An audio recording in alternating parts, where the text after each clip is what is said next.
Павлодар облысының 2023 жылдың қорытындысы. Жыл басынан облыста 28-де 6000 жаңа жұмыс орны құрылды.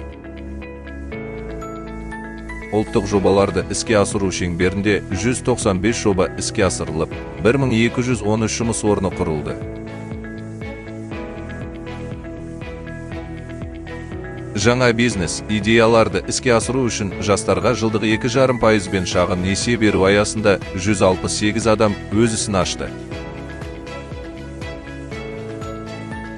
Медициналық техника мен жабдықтың 400 бірлігі сатып алынды.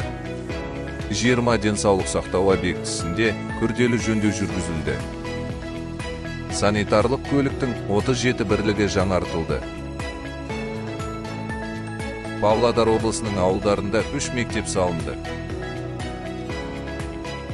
Шағын жинақталған ауыл мектептеріне балаларға арналған 46 автобус сатып алынды.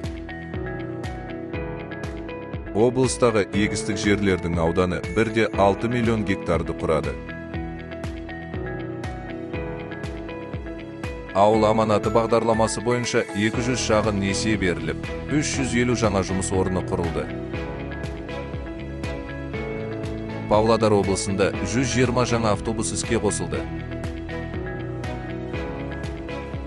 692 километр жол мен көше қайта жаңғыртылып жөнделді. Павлодар облысының полиция қызметкерлеріне 200 жаңа автокөлік берілді.